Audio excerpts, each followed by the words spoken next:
الحمد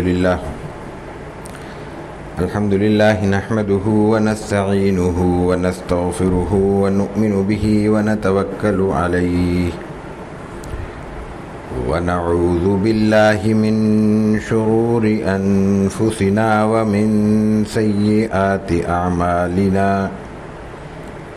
من يهده الله فلا مضل له ومن يضلله فلا هادي له ونشهد أن لا إله إلا الله وحده لا شريك له ونشهد أن سيدنا وسندنا وحبيبنا ومولانا محمدا عبده ورسوله صلى الله تعالى على خير خلقه وبارك وسلم تسليما كثيرا كثيرا أما بعد فأعوذ بالله من الشيطان الرجيم بسم الله الرحمن الرحيم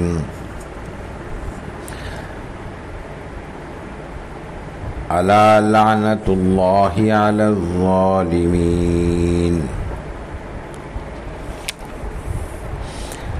وعن أبي الدرداء رضي الله تعالى عنه قال قال رسول الله صلى الله عليه وسلم إن العبد إذا لعن شيئا صعدت اللعنة إلى السماء فتغلق أبواب السماء دونها ثم تهبط إلى الأرض فتغلق أبوابها دونها ثم تأخذ يمينا وشمالا فإذا لم تجد مساغا رجعت إلى الذي لعن فإن كان أهلا لذلك وإلا رجعت إلى قائلها صدق الله العظيم وصدق رسوله النبي الكريم ونحن على ذلك لمن الشاهدين والشاكرين والحمد لله رب العالمين.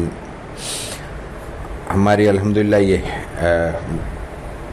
ماہانہ ترتیب سے نشست نمبر 99 ہے اور گزشتہ کئی نشستوں سے امام نووی رحمہ اللہ کی کتاب ریاض الصالحین کے ایک حصے کا بیان جاری ہے جس میں انہوں نے وہ روایات اکٹھی کی ہیں جن باتوں سے رسول اللہ صلی اللہ علیہ وسلم نے منع کیا ہے.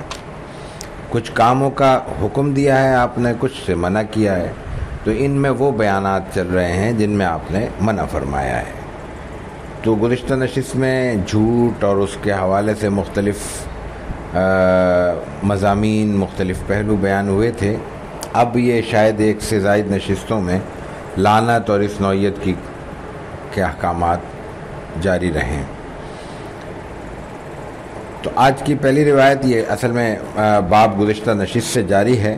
باب تحریم لعن الانسانی بعینہ او دابۃ، کسی انسان کو یا جانور کو لعنت کرنے کی ممانعت کا بیان ہے. تو اس میں ہم ایک ہی روایت پیش کریں گے، پھر اگلے باب کی طرف جائیں گے. یہ روایت ابو الدرداء رضی اللہ تعالیٰ عنہ سے اور آپ علیہ الصلوۃ والتسلیم کا ایک قول نقل کرتے ہیں. تو آپ علیہ الصلوۃ والتسلیم کا قول نقل ہو رہا ہے تو یہ روایت قولی ہے، فعلی نہیں ہے. آپ کا کوئی عمل بیان نہیں ہو رہا. جس میں عمل بیان ہوتا ہے وہ فعلی روایت ہوتی ہے. تو آپ نے فرمایا کہ ان العبد اذا لعن شیئا، ہماری عام زندگی کے روزمرہ کی ایک حقیقت بیان ہو رہی ہے. عملی زندگی میں ہم، اور اب جیسے جیسے وقت بڑھ رہا ہے، آگے بڑھ رہا ہے، ویسے یہ عادت ہماری پختہ بھی ہو رہی ہے اور ماحول میں اس کے اثرات بڑھتے ہوئے دکھائی دے رہے ہیں. وہ ہے کہ گالم گلوچ کے ساتھ لعنت ملامت کا ماحول بڑھتا جا رہا ہے. معمولی سے معمولی بات پہ جب جس کو چاہو اس پہ لعنت، اس پہ لعنت، اس پہ لعنت. ہنسی مذاق سے شروع ہو کر سنجیدگی کے ساتھ ہر چیز میں لعنت ہے اور گالی ہے، گالم گفتار ہے، لعنت ملامت ہے. پوری زندگی کا آدھا حصہ شاید ہمارا اس میں صرف ہو رہا ہے. تو اب دیکھیے کہ یہ جو لفظ، معمولی سے لفظ، بہت ہلکے لفظ محسوس ہونے والے، جب ہم اپنی زبان سے ادا کرتے ہیں تو اس کا امپیکٹ کیا آتا ہے، اس کا تاثر کیا ہوتا ہے، اس کے اثرات کیا ہوتے ہیں، اس کے نتائج کیا ہوتے ہیں، اور براہ راست رسول اللہ صلی اللہ علیہ وسلم کا قول مبارک ہے، کسی سنی سنائی بات نہیں ہے۔ اور میں اس سے بھی زیادہ آگے چل کے عرض کر دوں کہ امام نووی نے تو ظاہر ہے کہ مختلف کتابوں سے یہ حدیث نقل کی ہیں، تو اصل مصادر میں یہ کتاب امام ابو داؤد نے اپنی کتاب السنن میں نقل کی ہے۔ تو صحاح ستہ میں سے ایک اہم ترین مصدر امام ابو داؤد کے ہاں یہ روایت موجود ہے، اور اس کی اسناد کے بارے میں بھی بعد کے محدثین کا قول حاشیے میں نقل ہوا ہے کہ اسنادہ صحیح، روایت صحیح ہے۔ کیا اور بات بھی ایسی ہے کہ اس میں صحیح نہ ہونے کا کوئی خیال بھی پیدا نہیں ہو سکتا، یعنی روایتاً درایتاً متناً مفہوماً اس میں کوئی سوال نہیں ہے۔ کیا فرمایا؟ ان العبد، یا آپ علیہ الصلوۃ والتسلیم کے الفاظ شروع ہو رہے ہیں، ان العبد اذا لعن شیئا صعدت اللعنۃ الی السماء، انسان جب کسی پہ بھی لعنت کرتا ہے، شیئن کا لفظ استعمال ہوا ہے، دیوار پہ لعنت کرتا ہے، دروازے پہ لعنت کرتا ہے، گدھے پہ لعنت کرتا ہے، گھوڑے پہ لعنت کرتا ہے، چاند سورج پہ خدا نخواستہ لعنت کرتا ہے، یا انسان پہ لعنت کرتا ہے، اپنے جاننے والوں پہ لعنت کرتا ہے یا بے جان پہ لعنت کرتا ہے، پورے طبقے پہ لعنت کرتا ہے، کسی ایک پولیس والے سے شکایت سارے پولیس والوں پہ لعنت، ایک ڈاکٹر سے شکایت سارے ڈاکٹروں پہ لعنت۔ تو جو بھی کرتا ہے تو اس کے لیے قانون کیا ہے؟ قانون یہ ہے کہ اذن العبد اذا لعن شیئا، جب بندہ کسی بھی چیز پر لعنت کرتا ہے تو وہ لعنت آسمان پہ چڑھ جاتی ہے، آسمان کی طرف جاتی ہے، لیکن فتغلق ابواب السماء، آسمان کے دروازے اس لعنت کے لیے کھولے نہیں جاتے، دروازے بند ہو جاتے ہیں، وہ لعنت اوپر نہیں جا سکتی، وہ انسان کے کہے ہوئے الفاظ آسمان سے واپس لوٹ آتے ہیں، اس پر دروازے بند کر دیے جاتے ہیں، ثم تہبط الی الارض، وہ دوبارہ زمین کی طرف پھینک دی جاتی ہے۔ اچھا، فتغلق ابوابا، اب وہ زمین کا مطلب زمین کے نیچے، اب یہاں زمین کے دروازے بند ہو جاتے ہیں، اب زبان سے تو لفظ نکل گیا، اب اس کو ٹھکانہ نہیں مل رہا ہے، پہلے آسمان کی طرف گئی دروازے بند، اب زمین کی طرف آئی تو فتغلق ابوابہا دونہا، اس کے لیے اس پر زمین کے دروازے بند کر دیے جاتے ہیں، ثم تاخذ یمینا و شمالا، پھر وہ کہتے چلو بھئی یمین دائیں طرف چلے جاؤں، پھر کہتی ہے بائیں طرف چلے جاؤں، لیکن فإن لم تجد مساغا، جانے کا کوئی راستہ اس کو نہیں ملتا، نہ شمال نہ جنوب، نہ دائیں نہ بائیں، نہ اوپر نہ نیچے، تو رجعت الی الذی لعن، جس نے لعنت کی ہے اس کی طرف لوٹ آتی ہے۔ وہ لفظ جب ایک بار زبان سے ادا ہو جائیں تو وہ کائنات میں اپنی جگہ بنا کر رہتے ہیں، چاہے اللہ تعالیٰ کائنات کے سارے دروازے بند کر دے تو وہ پھر لوٹ کے بالآخر اسی شخص کی طرف آتی ہے۔ فَإِن كَانَ أَهْلًا، اچھا إِلَى الَّذِي لُعِنَ، جس کے لیے لعنت کی گئی ہے، میں نے کہا کہ یہ فلاں شخص ہے، یہ وائے ہے، اس کو میں لعنت کرتا ہوں، وہ ساری چاروں طرف لوٹ کے وائے کی طرف جا رہی ہے، لیکن فَإِن كَانَ أَهْلًا لِذَلِكَ، لعنت کی گئی تھی اور برحق کی گئی تھی، وہ شخص واقعی اللہ کے نظام میں، میرے خیال میں نہیں، دنیا کی رائے کے مطابق نہیں، اللہ کے نظام میں وہ لعنت کا حقدار تھا تو اس کی طرف چلی جائے گی، وہ اس کو لگ جائے گی، وہ ملعون ہو جائے گا، اللہ کے نظام میں وہ ملعون کہہ دیا جائے گا۔ وَإِلَّا رَجَعَتْ إِلَىٰ قَائِلِهَا، لیکن اگر وہ حقدار نہیں ہے اللہ کے خیال میں، اللہ کے نظام میں، اللہ کے ضابطے کے مطابق، وہ اس لعنت کا حقدار نہیں تھا جس کو ہم لعنت دے رہے تھے، لعنت کا مستحق قرار دے رہے تھے، تو وہ پھر رجعت الی قائلہا، جس نے وہ لفظ زبان سے ادا کیا تھا وہ لوٹ کر اس کے اوپر پڑ جائے گا۔ اب دنیا میں رہتے ہوئے اللہ کے نظام کے بارے میں یقین سے ایک شخص بھی نہیں کہہ سکتا، کم از کم میں تو نہیں کہہ سکتا کہ فلاں حقدار ہے یا نہیں ہے، تو جب میں نہیں کہہ سکتا تو دوسری بات تو یقینی ہے کہ جب وہ حقدار نہیں ہوگا تو پھر میری ہی طرف لوٹے گی۔ تو در حقیقت ہم جب کسی اور کو لعنت ملامت کا حقدار قرار دے رہے ہیں تو اس کی غیر یقینی کی وجہ سے اصل میں ہم اپنے آپ پر لعنت کا سبب بن رہے ہیں، یہ اس روایت کا خلاصہ ہے۔ تو یہ اتنا سخت لفظ ہے جو بظاہر زبان پر ادا کرتے ہوئے اتنا ہلکا ہے کہ ہمیں اندازہ ہی نہیں ہوتا، لیکن اس قدر سخت لفظ ہے کہ اس کی اہمیت، اس کی وزن، اس کا وزن، اس کی وقت یہ ہمیں معلوم ہی نہیں ہو سکتی۔ آگے اب باب یہ شروع ہو رہا ہے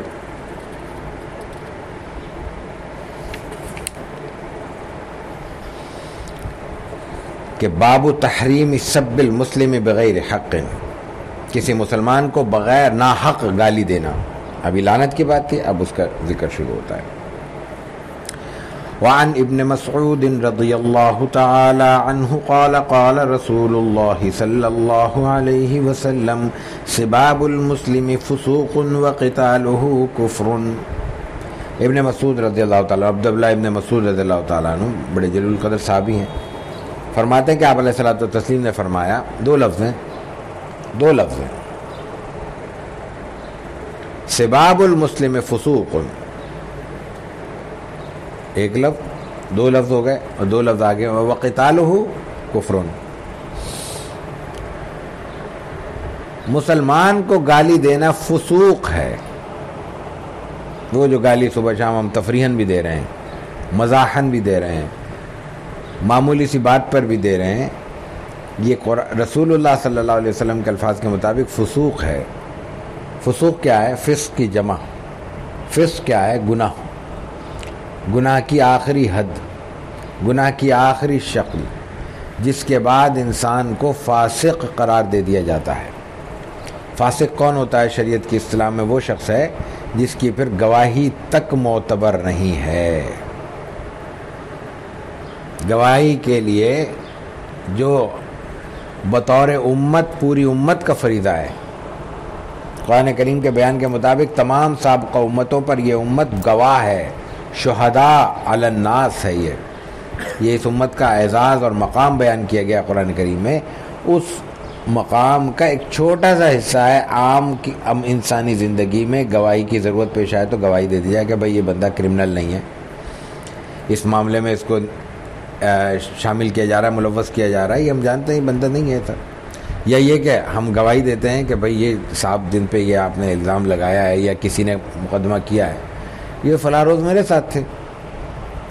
تو اگر وہ کراچی میں میرے ساتھ تھے تو اسلام آباد میں وہ کیس نہیں، یہ کوئی بھی غلط کام غیر قانونی عمل نہیں کر سکتے. تو یہ جو گواہی ہے یہ اس وقت تک معتبر ہے جب تک بندے کے ساتھ لفظ فسق نہیں جڑا. جس وقت انسان کو فاسق قرار دے دیا جائے تو پھر اس کی گواہ قبول نہیں. اور گواہی کا مقام اتنا ہے کہ فاسق کے پیچھے نماز ہو جائے گی. یہ بھی شریعت کا اصول ہے کہ نماز پڑھاتے ہوئے یہ مفہوم نہیں ہے کہ امام ڈھونڈ کے فاسق و فاجر جب بنایا جائے. مفہوم یہ ہے کہ اگر نماز ہو رہی ہے اور کوئی شخص کسی بھی وجہ سے امامت کے منصب پر کھڑا ہو گیا ہے، مصلی پہ کھڑا ہو گیا ہے، تو اب امت کے اجتماعیت کا تقاضا یہ ہے کہ اس کے پیچھے چپ چاپ نماز پڑھ لی جائے. اور چونکہ رسول اللہ صلی اللہ علیہ وسلم کا حکم مبارک موجود ہے اس لیے اس نماز کے بارے میں یقین رکھا جائے کہ وہ قبول ہے. لیکن اسی معاملے میں شریعت کے احتیاط کا درجہ یہ ہے، نماز کا معاملہ بندے اور رب کا، اللہ تعالیٰ نے معاف کرنا ہے کر دے گا، قبول کرنا ہے کر لے گا.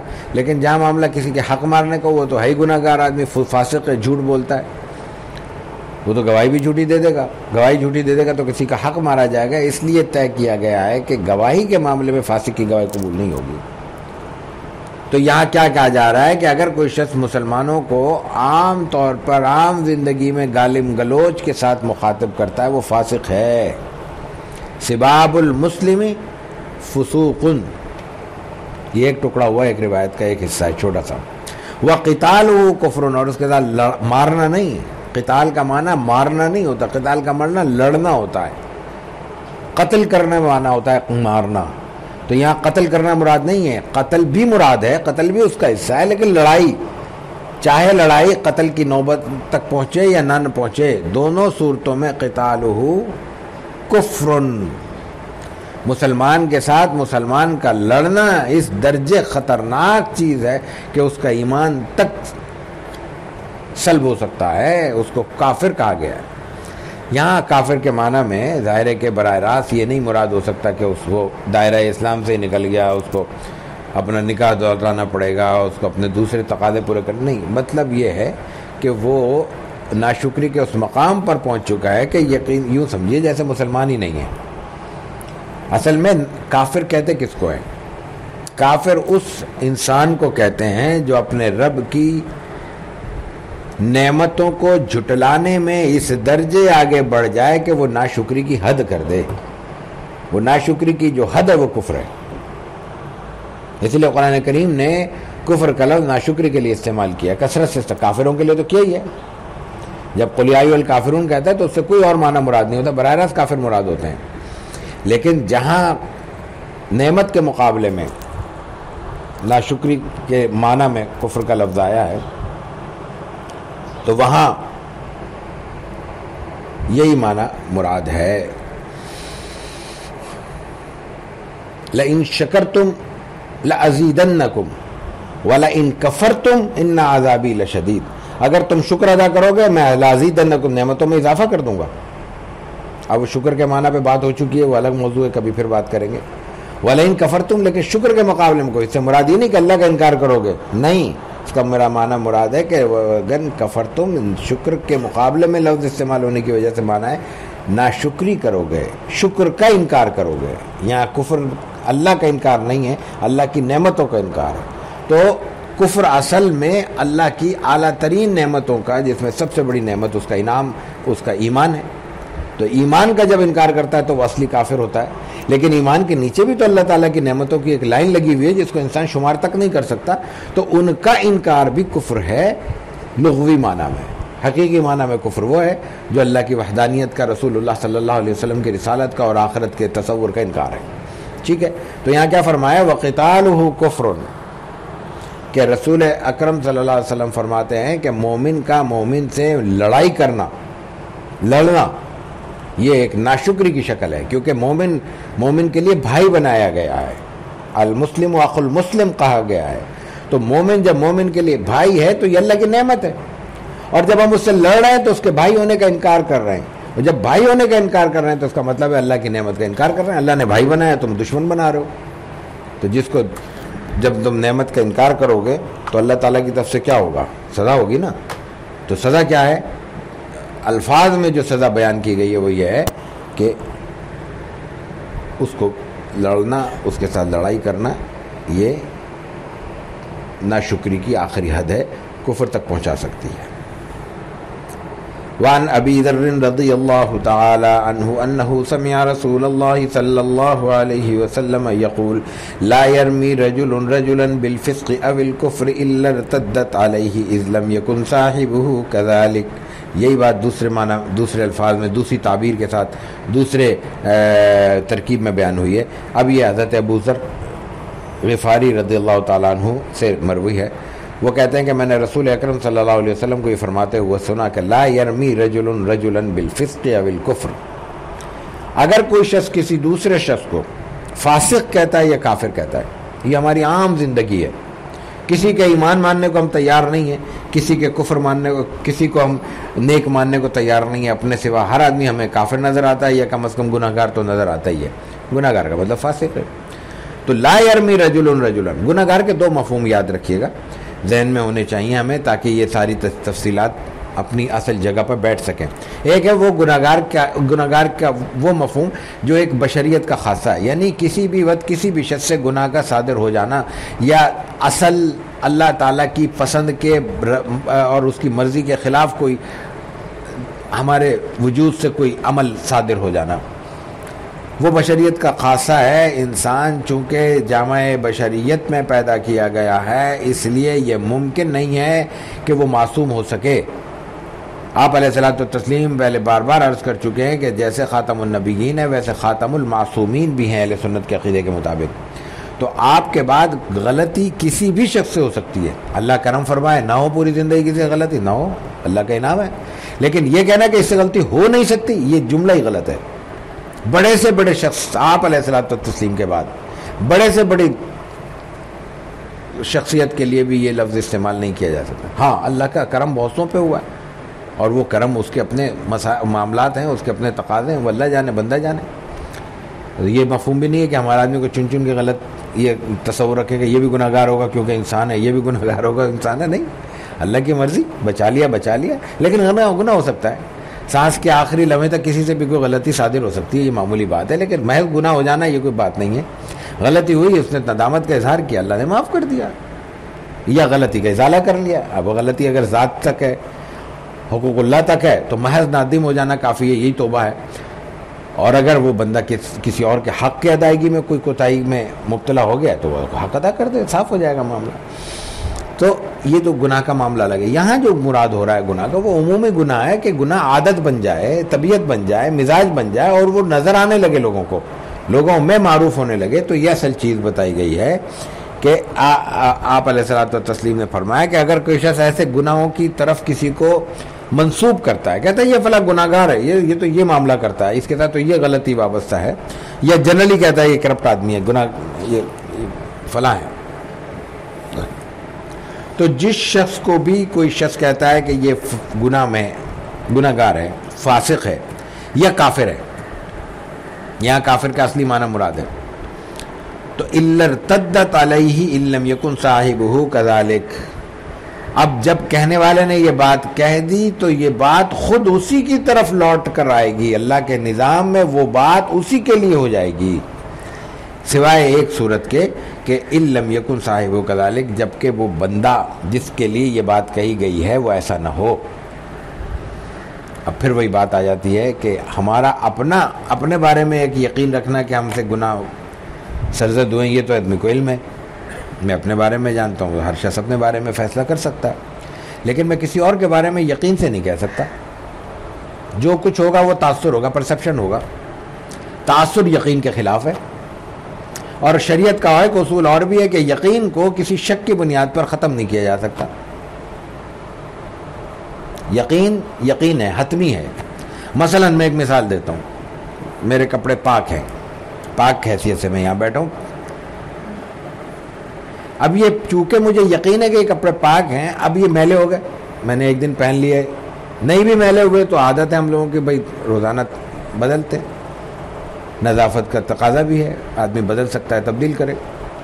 اب ہم نے جا کے دھوبی کو دے دیے، دھوبی سے دھل کے آ گئے. اب ہمیں یہ شک ہو گیا پتہ نہیں دھوبی نے کیسے دھوئے، دھوبی نے کسی ناپاک کپڑے کے ساتھ ملا کے دھوئے ہوں گے، دھوبی نے اس کو پتہ نہیں کس جگہ ڈالا ہوگا، کہاں سکھایا ہوگا، وہاں کوئی گندگی تو نہیں ہو گئی. اب یہ سب کیا ہے؟ ان میں کوئی چیز یقینی نہیں ہے، یہ سب چیزیں کیا ہیں؟ شک ہے. لیکن میرے کپڑے جب دھوبی کے پاس گئے تھے تو اس وقت یقینی تھا کہ یہ پاک ہیں، میرے علم میں تھا، میں نے استعمال کیا تو مجھے پتہ ہے کہ پاک ہے یا نہیں ہے، تو میں نے پاک حیثیت میں دیے تھے. تو میرا یہ یقین اس شک کی بنیاد پر زائل نہیں ہو سکتا، ختم نہیں ہوگا. یہ کپڑے پاک ہی سمجھے جائیں گے، شریعت کا اصول ہے. ٹھیک ہے. اب آگے دیکھیے کہ شریعت کا ایک اصول یہ بھی ہے کہ ہم کسی کے بارے میں جب تک آنکھوں سے نہ دیکھیں یقین نہیں کر سکتے. میں نے کسی کو گناہ کرتے ہوئے نہیں دیکھا آنکھوں سے، تو میں کسی کو گناہ گار جب میں کہہ رہا ہوں تو یقین کی بنیاد پہ نہیں کہہ رہا، شک کی بنیاد پہ کہہ رہا ہوں. شک سے یقین دور نہیں ہوتا. تو کیا ہوا طے؟ کیا یہی ہوا صاف صاف کہ جب میں نے کسی کو کافر کہا تو وہ لفظ پلٹ کے میرے اوپر آئے گا، اور میں نے کسی کو فاسق کہا تو وہ لفظ پلٹ کر میرے پاس آئے گا. تو میں اپنے منہ سے اپنے آپ کو کافر کہہ رہا ہوں، میں اپنے منہ سے اپنے آپ کو فاسق کہہ رہا ہوں. سمجھ لینا چاہیے کہ پھر اللہ کیا میرا کیا درجہ ہے اور کیا مقام ہے. اور یہ جو لفظ ہم نے زبان سے زندگی میں سینکڑوں ہزاروں بار یا شاید اس سے بھی زیادہ ادا کیے ہوں گے تو اللہ کے ریکارڈ میں تو محفوظ ہے. تو وہاں جب ایک ایک لفظ اسکرین پر چلے گا تو اس کے جواب دہی کے لیے ہمارے پاس وقت ہوگا، دلیل ہوگی، گواہ ہوں گے، سفارشی ہوں گے یا نہیں ہوں گے. یہ مقام ہمارے لیے سوچنے کا ہے. وعن ابی ہریرہ رضی اللہ تعالی عنہ ان رسول اللہ صلی اللہ علیہ وسلم قال المتصابان ما قالا فعلى البادی منهما حتى يعتد المظلوم.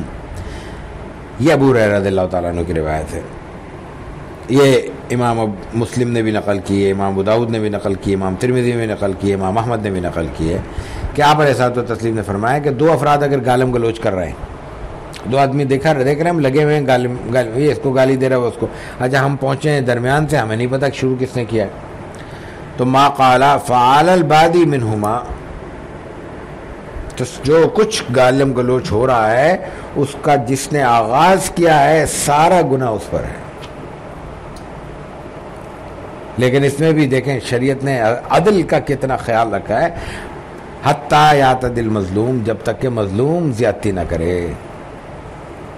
نہ ایک شخص نے گالی دی، میں مظلوم ہوں کیونکہ مجھے گالی دی گئی ہے، بلا وجہ دی گئی ہے، لیکن میں اب مظلوم کی حیثیت سے جناب ظالم بن جاؤں کہ اس نے ایک دیے میں چار دے دوں، اس نے زبان سے کہا میں تھپڑ مار دوں، اس نے تھپڑ مارا ہے میں ایف آئی آر کٹا دوں، اس نے ایف آئی آر کٹائی ہے میں جا کے اس کو اٹھوا کے اس کو جان سے مروا دوں. یہ سب ظلم کے درجے ہیں.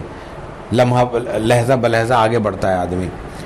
تو اگر مظلوم کی حیثیت سے میں اپنے اوپر ہونے والے ظلم کی حد تک اپنا رد عمل روک لیتا ہوں، اس سے زائد نہیں ہونے دیتا، اس سے تجاوز نہیں کرتا، تو اس وقت تک جس قدر بھی میری زبان سے اگر کوئی جملہ اس کے مقابل نکل بھی رہا ہے، میں گالی کا جواب بے شک گالی سے بھی دے رہا ہوں، تب بھی سارا گناہ اس ابتدا کرنے والے کے نامہ اعمال میں درج ہوگا، اس لیے کہ آغاز اس نے کیا تھا. اس موقع پر پھر رسول اللہ صلی اللہ علیہ وسلم کا دوسرا اصول پیش نظر رہنا چاہیے کہ آپ نے فرمایا من سنت سنتا حسنتا، اگر کسی شخص نے کوئی اچھی سنت، اچھا طریقہ، اچھی رواج ڈالا، تو وہ رواج پھر چونکہ رواج کا مطلب یہ ہے کہ وہ لوگوں میں شامل ہو گیا، لوگوں کی زندگی کا حصہ بن گیا، تو وہ آگے چلے گا، کنٹینیو ہوگا. تو وہ رواج جب تک جاری رہے گا اس کا اجر اس شخص کو ملتا رہے گا. کسی شخص نے طے کر لیا اپنی کمیونٹی میں کہ ہر شخص دروازے کے باہر ایک پانی کا گھڑا رکھے گا بالفرض، اور سب نے رکھ دیے. کسی نے طے کر لیا کہ ہم اپنے دروازے پہ ایک درخت لگائیں گے، اور پھر محلے میں وہ روایت چل پڑی، تو یہ روایت بن گئی نا. صرف ایک درخت کی بات نہیں ہو رہی، اس کی نیکی تو اپنی جگہ، ایک گھڑے کی بات نہیں ہو رہی، اس کی نیکی تو اپنی جگہ. لیکن وہ جب روایت بن گئی، رواج بن گیا، اب ہو سکتا ہے وہ رواج سالوں برسوں چلے، صدیوں چلے، تو جب تک وہ رواج چلتا رہے گا، اس پر لوگ عمل کرتے رہیں گے، اس وقت تک اس کا ثواب اس نیکی کے سلسلے کو شروع کرنے والے شخص کے ساتھ اس کو ملتا رہے گا، اور باقی دوسروں کا بھی اجر کم نہیں ہوگا. اور اگر کسی نے کوئی برا راستہ کا اختیار کر لیا، کوئی غلط روایت قائم کر دی، تو اس صورت میں بھی پھر یہی ہوگا کہ اگر وہ روایت بن گئی، رواج بن گیا، وہ گناہ، وہ غلطی، وہ کوتاہی، وہ بدعملی معاشرے کی روایت میں شامل ہو گئی، تو اس جس شخص نے اس کا آغاز کیا تھا اس کو اس ہر گناہ کا گناہ ملتا رہے گا، ہر غلطی کرنے والے کی غلطی کا خمیازہ وہ قیامت تک بھگتتا رہے گا. تو یہ اصول ہے. اس اصول کو اگر ہم یہاں پہ دیکھیں تو چونکہ آغاز کرنے والے نے ایک غلط کام کا آغاز کیا تھا، تو اس لیے اس کو گناہ ملے گا، اور جو اس کے رد عمل میں اس کو جواب دے رہا ہے اور اس میں بھی وہ اپنے دامن کو ظلم سے بچا رہا ہے، اس کو اللہ تعالیٰ انشاءاللہ معاف فرمائیں گے، اس لیے کہ وہ مظلوم ہے. ایک اور اہم ترین روایت ہے، وعن ابی ہریرہ رضی اللہ تعالی عنہ قال اتی النبی صلی اللہ علیہ وسلم برجل قد شرب فقال اضربوه قال ابو ہریرہ فمنا الضارب بيده والضارب بنعله والضارب بثوبه فلما انصرف قال بعض القوم اخزاك الله قال لا تقولوا هذا لا تعينوا عليه الشيطان. یہ ایک واقعہ ہے. ہم جانتے ہیں کہ شراب پینے کی سزا ہے، کوڑوں کی صورت میں ہے، لیکن یہاں جو روایت بیان ہو رہی ہے غالباً اس سزا سے پہلے کا قصہ ہے. تو ابو ہریرہ رضی اللہ تعالیٰ عنہ روایت کرتے ہیں کہ آپ علیہ الصلوۃ والتسلیم کے پاس ایک شخص کو لایا گیا قد شرب.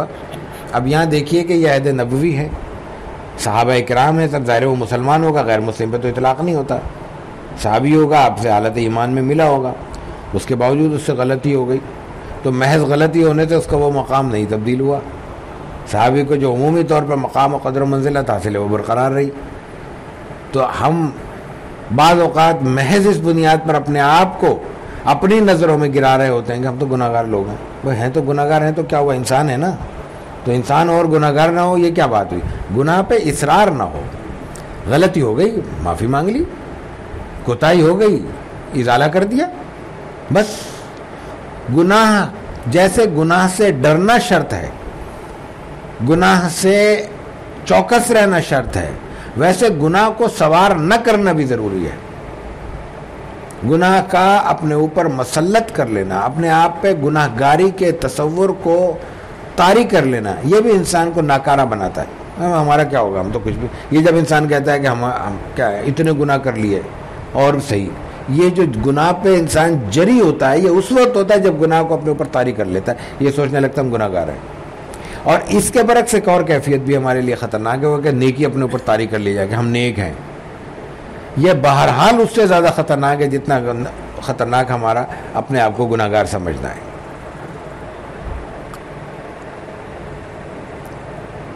اس لیے کہ قانون یہاں پہ بھی شریعت کا وہی لگتا ہے، اس لیے کہ ہمارا گناہ گار ہونا تو یقینی ہے، نیک ہونا یقینی نہیں ہے. نیک ہم کس بنیاد پہ کہہ رہے ہیں؟ ہم نے کسی کی مدد کر دی، ہم نے صبح اٹھ کے فجر پڑھ لی، مزید اللہ نے توفیق دی تہجد پڑھ لی، مزید اللہ نے توفیق دی کسی کے ہاتھ بٹا دیا، کسی کو کچھ پڑھا دیا، کسی کو سمجھا دیا، کسی کو کاروبار کرا دیا، کسی کی کوئی اور مدد کر دی. یہی نہیں کیا ہے نا زندگی میں، یہ تو کر دی ہم نے ہمارے خیال میں. ہمیں پتہ ہے وہ قبول ہوئی ہیں، اللہ کے ہاں قبول ہونے کے ضابطے الگ ہیں. میدان جہاد میں ایک شہید بظاہر شہید ہونے والے شخص کے لیے رسول اللہ صلی اللہ علیہ وسلم نے مثال دی ہے، وہ شہید نہیں ہوا. کیوں؟ اس لیے کہ اس نے جو لڑائی لڑی تھی وہ تو محض دنیا کو دکھانے کے لیے لڑی تھی. اب یہ اللہ کو پتا تھا، رسول اللہ صلی اللہ علیہ وسلم کو علم ہو گیا، آپ نے بتا دیا، یہ تمثیل بیان کر دی، سمجھانے کے لیے ایک مثال دے دی ہم کو. اب انسان کے لیے نیکی کا آخری درجہ اس سے بڑھ کر کیا ہوگا کہ انسان اللہ کے حضور اپنی جان دے دے. یہ تو مذاق نہیں ہے، لاکھوں روپے انسان دے سکتا ہے، قرض لے کر بھی دے سکتا ہے، یہ بھی ممکن ہے. جان دے دے آسان ہے، اور اس نے جان دے دی ہے، اور اللہ کہہ رہا ہے مجھے قبول نہیں ہے. وہ جس کو جان قبول نہیں ہے وہ ہمارے ٹوٹے پیٹے سجدے آسانی سے قبول کر لے گا. یہ ہماری پھوٹی کوڑیاں اللہ کے ہاں یقینی طور پہ قبول ہو جائیں گی. تو یقین سب سے اہم چیز ہے، اور چونکہ اس معاملے میں یقین نہیں ہے اس لیے ڈرتے رہنا چاہیے. تو اصل جو بات یہاں پہ عرض کی جا رہی ہے وہ یہ ہے کہ عہد نبوی میں ایک صاحب ہیں، ان سے غلطی ہو گئی، لیکن وہ غلطی ان کے مقام صحابیت کو متاثر نہیں کرتی. وہ حالت ایمان میں حضور کو دیکھا ہے، اس کا جو شرف ہے وہ برقرار رہے گا. اب غلطی ہو گئی اور اسی لیے دیکھیں ان کا نام بیان نہیں ہو رہا. ادب کا تقاضا یہی ہے کہ بیان نہ کیا جائے، مثال بیان کی جا رہی ہے. مجھے اور آپ کو سمجھانے کے لیے مثال کافی ہے، نام ضروری نہیں ہے. تو فرمایا حضرت ابو ہریرہ رضی اللہ تعالیٰ عنہ نے کہ آپ ایسا تو تسلیم کے پاس ایک شخص لایا گیا اور وہ نشے میں تھا، یہ نشہ پیا، شراب پی ثابت ہو گیا تھا. تو آپ نے کہا اس کو مارو. مارو سے مراد یہی ہے کہ اس وقت تک یہ قانون نافذ نہیں ہوا ہوگا کہ 80 کوڑے مارنے ہیں، تو ظاہر آپ نے کہا ایسی سزا دے دیا. اچھا، جو سربراہ ریاست ہے اور یہ جو اعلیٰ عدلی نظام کا سربراہ ہوتا ہے اس کو بہت ساری صورتوں میں بہت سارے اختیارات ہوتے ہیں، اور پھر آپ تو پیغمبر اعظم ہیں. تو آپ نے کہا کہ اس کو مارو. قال ابو ہریرہ فمنا الضارب بیدی، ہم میں سے کچھ لوگ ہاتھ سے مارنا شروع ہو گئے. والضارب بنعلیک، اس نے چپل اتار لی، چپل سے مارنا شروع کر دیا. والضارب بثوبہ، کچھ نے کپڑا لے کے اس سے مارنا شروع کر دیا، کپڑے کوڑے کی شکل دے دی، اسے مارنا شروع کر دیا. یہ جو بھی شکل ہوگی یہاں تو صرف لکھا ہے ثوبی.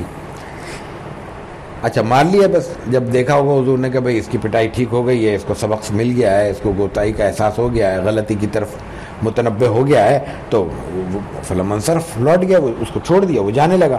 جب وہ جانے لگا تو قال بعض القوم، کسی نے کہہ دیا کہ غزاک اللہ، اس کو اللہ برباد کرے، اس کو رسوا کرے، اللہ ذلیل کرے، اس کو رسوا کرے. اب وہ کیوں کہا بھائی دیکھو حضور کے زمانے میں رسول اللہ صلی اللہ علیہ وسلم کی موجودگی میں شراب پی رہا ہے. موجودگی کا مطلب اس ماحول میں موجودگی میں، ظاہر بڑی بات تو ہے. تو کہنے والے نے کوئی ایسی غلط بات نہیں کہی تھی، لیکن اس میں ایک صاحب ایمان کی جو بے شک شراب کے پینے کے عمل میں ماخوذ ہو چکا ہے، اس کی ہتک تھی، اس کی بے عزتی تھی، جو اس کو جرم تھا اس کی سزا مل چکی تھی، وہ پاک ہو چکا تھا، اس کے بارے میں اتنی سی بات رسول اللہ صلی اللہ علیہ وسلم نے برداشت نہیں کی، لعنت نہیں کی گئی اس پہ. تو کہا اللہ اس کو رسوا کرے. آپ علیہ الصلوۃ والتسلیم نے، آپ کی رحمت نے یہ جملہ برداشت نہیں کیا. آپ نے کیا فرمایا؟ آپ نے فرمایا لا تقولوا ھذا، صاف لفظوں میں کہا یہ بات مت کہو. ایک ہے یہ بات میرا اور آپ کا کہنا کسی کو کہ بھائی ڈانٹ کر کے یہ بات نہیں کہو، اور ایک ہے یہ بات ذات رسالت مآب علیہ الصلوۃ والتسلیم میں کہ آپ تو ڈانٹتے ہی نہیں تھے کسی کو، آپ تو سخت ترین معاملات میں بھی نظر انداز کرنے کا عمل رکھتے تھے. اس کیفیت میں آپ یہ کہہ رہے ہیں کہ لا تقولوا، یہ بات نہیں کہو، لا تعینوا علیہ الشیطان، یہ اصل نقطہ ہے. اس پر شیطان کو راہ نہ دو، شیطان کو موقع نہ دو. جب وہ رسوائی کے درجے میں آ جائے گا، دائرے میں آ جائے گا، تو شیطان غلبہ پالے گا اس پہ. اللہ کی رحمت اس سے، اللہ رسوا کرنے کا مطلب کیا ہے؟ اللہ کی رحمت اس سے دور ہو گئی. اللہ کی رحمت جیسے ہی دور ہوتی جائے گی، جتنے فیصد دور ہوتی جائے گی، شیطان کی نحوست اتنی ہی قریب ہوتی چلی جائے گی. شیطان تو طاق میں، ہر جرم کی جگہ پہ شیطان کا پایا جانا یقینی ہے، نفس کا پایا جانا یقینی نہیں ہے. لیکن جرم جہاں ہو رہا ہے یہ طے ہے کہ وہاں شیطان قریب میں موجود ہے. دو بندوں میں لڑائی ہو رہی ہے، یہ ممکن نہیں ہے شیطان یا اس کا چیلا وہاں موجود نہ ہو، یہ طے ہے، کیونکہ اس کی پسندیدہ جگہ ہے. اگر کوئی چھوٹا سا ماحول ہو، ہم یہ چھوٹی سی جگہ فرض کر لیتے ہیں، اور کوئی شخص ہمیں بہت زیادہ خوشبو پسند کرتا اور کسی جگہ پہ انتہائی اعلیٰ ترین خوشبو موجود ہو، کیسے ممکن ہے کہ وہ خوشبو کا دل دادا شخص وہاں نہ جائے گا؟ کیسے ممکن ہے وہاں نہ جائے؟ نظر انداز کر دے، خوشبو آ رہی اور اوچا آ رہی ہوگی، یا تو وہ خوشبو نہیں ہے یا وہ خوشبو پسند نہیں کرتا، تیسری کوئی چیز نہیں ہے، تیسری چیز ہے ہی نہیں. تو شیطان کے بارے میں تو قرآن کہتا ہے اس کو برائی پسند ہے، گندگی پسند ہے، لڑائی پسند ہے، ہنگامہ پسند ہے، فساد پسند ہے. تو یہ کیسے ممکن ہے کہ فساد کی جگہ اور جرم کی جگہ شیطان نہ پایا جائے؟ تو یہاں یہ فرمایا کہ جب اللہ کی رحمت دور ہو جائے گی تو شیطان اس کے قریب ہو جائے گا. شیطان کو اس پہ راہ نہ دو. یہاں سے اصول نکلتا ہے کہ کسی بھی جرم کرنے والے شخص کو، کسی بھی بڑے عادی مجرم کو، کسی بھی گناہ میں اعلانیہ ملوث ہو جانے والے شخص کو بھی علیحدہ نہیں کرنا چاہیے، چھوڑنا نہیں چاہیے، اس کے ساتھ ترک نہیں کرنا چاہیے، اس کو اللہ کے احکام کی تلقین کرنے کا سلسلہ نہیں چھوڑنا چاہیے. اس لیے کہ جیسے ہی نیک لوگ یہ کام چھوڑتے جائیں گے ویسے ہی شیطان اور اس کے چیلے قریب ہوتے چلے جائیں گے. یہ حکم یہاں پہ آپ علیہ الصلوۃ والتسلیم کی اس حدیث مبارکہ سے از خود ہمارے سامنے آتا ہے. تو عملی زندگی میں جو برائیاں پھیل رہی ہیں اس کا ایک بڑا سبب یہ ہے کہ ہم یہ کہتے ہیں یہ اس بندے سے ہم نہیں رہیں گے، ہم خراب ہو جائیں گے. یار سب سے پہلے تو اپنے اوپر اعتماد ہونا چاہیے. ایک مومن کو اتنا بھی کانفیڈنس نہیں ہے کہ اللہ کی رحمت میرے ساتھ ہے، میں ایک اچھی نیت سے، اچھے کام کی غرض سے ایک ایسے شخص کی طرف جا رہا ہوں یا اس کے پاس جانا چاہتا ہوں یا اس کو اپنے قریب رکھنا چاہتا ہوں، جو اللہ کی اگر رحمت متوجہ ہو جائے تو وہ بھی اس گناہ سے، بھائی ہے ہمارا، دوست ہے، محلہ ہے، پڑوس ہے، ساتھی ہے، خاندان ہے، رشتہ دار ہے، عزیز ہے، تو اس کو کیسے ترک تعلق کر دیا جائے؟ انسانی معاشرے میں ترک تعلق کی کوئی روایت اسلام کو پسندیدہ نہیں ہے، کوئی روایت پسندیدہ نہیں ہے. ضرورت ہے بعض جگہ انسان کمزور ہے، وہ محسوس کرتا ہے کہ اس ماحول میں جاؤں گا تو میں غلط ہو جاؤں گا. چھوٹے بچے ہیں، ناسمجھ ہیں، نوجوانی کا ایک ایسا دورانیہ ہے کہ جس میں اچھے اور برے کی تمیز ابھی پیدا ہو رہی ہے، ان کو روکا جا سکتا ہے کہ بھئی اچھی صحبت اختیار کرو. پھر صحبت کا لفظ بھی ہم تھوڑا سا تفصیل چاہتا ہے. صحبت سے مراد یہ ہوتی ہے کسی کے پاس عقیدت سے جانا، احترام سے جانا، سیکھنے کی غرض سے جانا، یہ تفریح کی غرض سے جانا. یہاں نہ تفریح کی غرض سے جا رہا ہے انسان، نہ سیکھنے کی غرض سے جا رہا ہے انسان، نہ وہاں پہ کوئی اور دنیاوی غرض پوشیدہ ہے. وہاں تو اس لیے جا رہا ہے کہ اللہ تعالیٰ اس آزمائش میں جس میں وہ مبتلا ہے، ایک تو مجھے مبتلا نہ کرے کیونکہ مجھے احساس ہے کہ یہ اللہ کی طرف سے ہے حالات، اور دوسرے کہ اس کو نکال دے تو اس کو معمول کے مطابق ملتا رہے اور کوئی معقول بات کہتا رہے. کبھی کہہ دی کبھی نہیں کہی، ہر وقت بھی تو بات کہنا مفید نہیں ہوتا. تو یہ بنیادی تقاضا ہے اور یہ بنیادی شریعت کا حکم ہے جو یہاں سے ہمیں معلوم ہوتا ہے. وعنہ رضی اللہ تعالی عنہ قال سمعت رسول اللہ صلی اللہ علیہ وسلم یقول من قذف مملوکہ بالزنا یقام علیہ الحد یوم القیامت الا ان یکون کما قال. یہ ابو ہریرہ رضی اللہ تعالیٰ عنہ سے ایک اور روایت ہے. آپ کہتے ہیں اچھا یہ ہے اب عہد نبوی کا یا اس کے قریب ترین ماحول کی روایت. اب اس کو ہم اپنے دور میں اس کو تطبیق دے سکتے ہیں کہ فرمایا آپ ایسا تو تسلیم کو یہ فرماتے ہوئے سنا کہ من قذف مملوکہ بالزنا، اگر کوئی اپنے غلام کو کہتا ہے یہ زانی ہے، بد کردار ہے، یا غلام کو باندی کو الزام لگا دیتے. یہ عام تھا اس ماحول میں شک کرنا، اور آج بھی ہمارے ہاں یہ شک کا تو عام رواج ہے نا. تو اپنے غلام کو یاد رکھیے کہ غلام پر کسی بھی انسان کو جو قوت اور اقتدار حاصل تھا وہ آج ہمیں کسی کو پر حاصل نہیں ہے. آج کے وزیر اعظم اور صدر کو یا اور چیف ایگزیکٹو کو اپنی رعایا پر وہ اختیار حاصل نہیں ہے جو زمانے میں ایک معمولی سے شخص کو اپنے غلام یا باندی پر اختیار تھا. اس کو خرید سکتا ہے, اس سے بیچ سکتا ہے, اگر وہ باندی ہے تو کچھ شرائط ہیں اس کے ساتھ وہ اپنے تصرف میں رکھ سکتا ہے, اس سے تعلق استوار کر سکتا ہے. یہ شریعت نے اجازت دی تھی. اب شریعت نے اجازت دی ہے, کسی کو اچھا لگے برا, موجود تھی شریعت میں یہ حکم موجود تھا. اس کیفیت میں آپ علیہ الصلوۃ والتسلیم فرما رہے ہیں کہ اگر کوئی شخص اپنے غلام اور باندی پر یہ الزام لگا دیتا یہ بدکار ہے, تو دنیا میں تو کوئی اس کو نہیں پکڑ سکتا. وہ باندی عدالت میں نہیں جا سکتی, جرم ثابت نہیں کر سکتی, گواہ قائم نہیں کر سکتی, تو مالک کو سزا نہیں ہو سکتی. ٹھیک ہے, لیکن اس کا بدلہ اللہ کیسے لے گا؟ فرمایا کہ یقام علیہ الحد یوم القیامہ, قیامت کے دن اس بندے کو حد قذف لگے گی.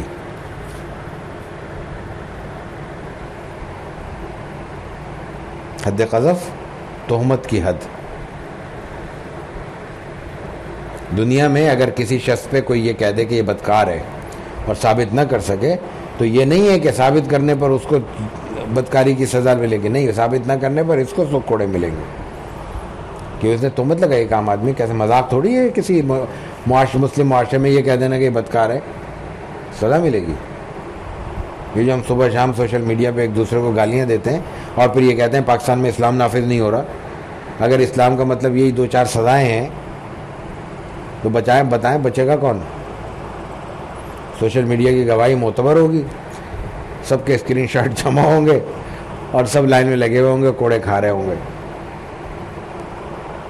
تو یا کیا فرمایا کہ وہ تو بند کمرے میں اس نے اپنی باندی اپنے غلام پہ یہ تہمت دھری ہے نا, کوئی دیکھنے والا نہیں ہے, کوئی سننے والا نہیں ہے. جس پہ تہمت دھر رہا ہے وہ اس قوت یہ اختیار نہیں رکھتا کہ اس کو کہیں چیلنج کر سکے, کہیں اس کی سنوائی ہو سکے, کہیں انصاف مل سکے. اس کیفیت میں پھر اللہ انصاف کرے گا. اور کیا انصاف کرے گا؟ یقام علیہ الحد یوم القیامہ, قیامت کے دن اس پر حد لگے گی, اس مالک پہ حد لگے گی. تو نے اپنے غلام کو غلام ہونے کے باوجود, باندی کو باندی ہونے کے باوجود تم نے الزام کیسے لگایا؟ کوڑے لگیں گے, اور پھر وہ کوڑے وہ نہیں ہوں گے جو دنیا میں لگتے ہیں. وہ تو اللہ لگوا رہا ہے, فرشتوں سے لگوا رہا ہے. اور آگے فرمایا الا ان یکون کما قال, لیکن کب لگیں گے؟ اگر واقعتاً وہ مجرم نہ ہو, اگر اس سے یہ جرم صادر ہوا ہو, وہ مجرم ہو, تو پھر ظاہر ہے کہ کوڑے نہیں لگے. اس نے پھر صحیح کہا ہے, پھر تو جھوٹ نہیں ہوا نا. جھوٹ تو پہلے بھی عرض کر چکے کہ اس امر کو کہتے ہیں جو امر واقعی کے خلاف ہو. سورج نکل رہا ہے, کوئی کہتے ہیں سورج چھپا ہوا ہے. بارش ہو رہی ہے, کوئی بندہ کہہ دے کہ نہ روشنی ہے, یہاں تو پانی کا ایک بوند نہیں ہے. اس نے ہم نے امر واقعی کے خلاف کہا ہے. ہم یہاں کمرے میں بیٹھے ہوئے ہیں, باہر کوئی کہہ دے تالا پڑا ہوا ہے, اندر تو کوئی بندہ نہیں ہے, تو یہ جھوٹ ہوگا نا, امر واقعی کے خلاف ہوگا. تو اس نے تو جھوٹ نہیں بولا نا. تہمت تو اس وقت ہوتی ہے جب جھوٹ ہو. تہمت جھوٹ کی ایک قسم ہے. تو اس نے تو کہا کہ بھئی تم نے بدکاری کی اور واقعتاً کی ہے, تو پھر اس کو معاف کر دیا جائے گا کہنے والے کو. اور جس نے کی ہے وہ جانے, اس کا رب جانے, وہ الگ ہے, اس کا پروسیس الگ ہے. وہ پروسیجر یہاں بیان نہیں ہو رہا. یہاں صرف تہمت کا پروسیجر بیان ہو رہا ہے کہ اگر وہ امر واقعی کے مطابق ہے تو وہ معاف ہے, اور اگر امر واقعی کے خلاف ہے تو اس کو قیامت کے دن یہاں بچ جائے گا, یوم القیامہ اس کو حد نافذ کی جائے گی. آگے ایک باب ہے, مختصر ترین باب ہے,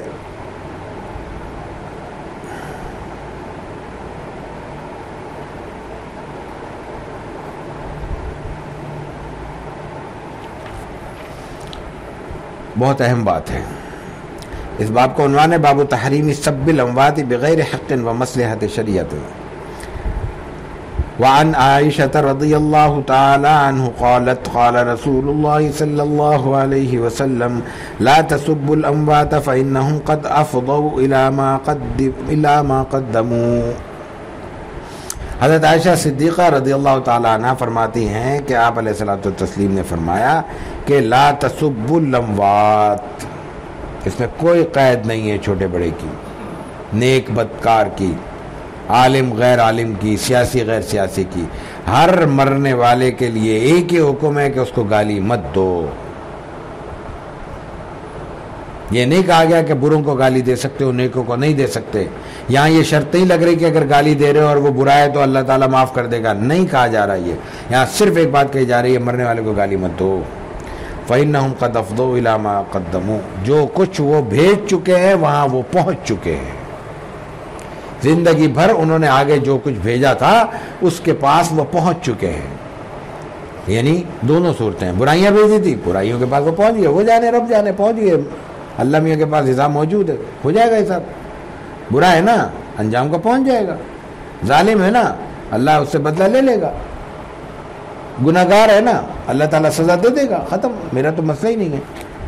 اصل مسئلہ ہے کیا؟ مسئلہ یہ ہے کہ گناہگار کو گناہگار سمجھ کے ہم خدا نہیں بن سکتے.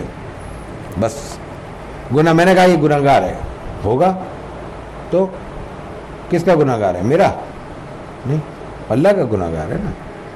ہاں میرا گناہگار ہے, میں اس کو کہہ سکتا ہوں. میرے پیسے دبائے, میں کہہ سکتا ہوں, مجھے حق ہے کہ میں کہوں یہ میرا مجرم ہے, اس نے میرے پیسے دینے ہیں. میرا منصب دبایا ہے, میں کہہ سکتا ہوں کہ اس نے اگر واقعی دبایا ہو. ایک ہے میرا خیال, یہ بھی بہت بڑی بیماری ہے کہ انسان اپنے ہی ذہن میں, اپنے خیال میں, اپنے گھر میں بیٹھ کے سمجھنے لگتا ہے کہ میرا یہ منصب تھا, مجھے یہ عہدہ ملنا چاہیے تھا, نہیں ملا, فلاں مل گیا, وہ اس نے ظلم کیا ہے. آنکھوں سے دیکھتے ہیں, ہر دوسرے چوتھے روز, مہینے 2 مہینے بعد ایسی مثال آ جاتی ہے کہ کوئی شخص بالکل میرٹ پر کہیں آیا ہے, لیکن کوئی اور شخص اس کا امیدوار تھا جو اپنے میرٹ کی پہ نہ آنے کی وجہ سے اس عہدے پہ نہیں آ سکا, اور وہ یہ کہتا پھر رہا کہ اس نے زیادتی کی ہے. عام بات ہے, تو وہ مراد نہیں ہے. لیکن واقعتاً مجھے پتا ہے کہ میری فائل پیچھے کر کے کسی اور کو آگے کیا گیا ہے, میں کہہ سکتا ہوں یہ میرا مجرم ہے. کیوں؟ قرآن کریم نے اس کی اجازت دی ہے. لا يحب اللہ الجہر بالسوء من القول الا من ظلم. جس پر ظلم ہوا ہے وہ غلط لفظوں میں اس کا اظہار کر سکتا ہے. غلط لفظوں مطلب برائی کا اظہار, بالسوء, بلند آواز سے, جہر کے ساتھ. سوء کا لفظ برائی کے لیے ہوتا ہے. تو برائی یہی نا, میں کہہ رہا ہوں یہ مجرم ہے, یہ جس نے دھوکہ دیا ہے, اس نے حق مارا ہے, یہ سوء ہے نا, برائی ہے, تو اس کا حق حاصل ہے. یہ مراد نہیں ہے. یہاں مراد صرف یہ ہے کہ ایک شخص مر گیا, چونکہ اس کا تاثر تھا, کوئی کسی ایسے پروفیشن سے وابستہ تھا کہ ہم اس کو اچھا نہیں سمجھتے, بھائی یہ گناہگار ہے, بھائی ہوگا گناہگار, میرا اس نے کوئی حق نہیں مارا, تو میں اچھا اور برا ہونے کا فیصلہ کرنے کا اختیار ہی نہیں رکھتا. ایک بات.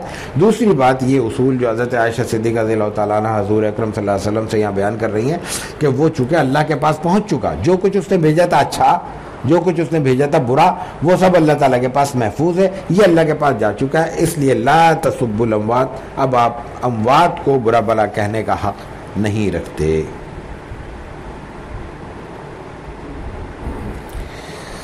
میرا خیال ہے اسی پہ ہم اپنی نشست ختم کرتے ہیں. وآخر دعوانا الحمدللہ رب العالمین.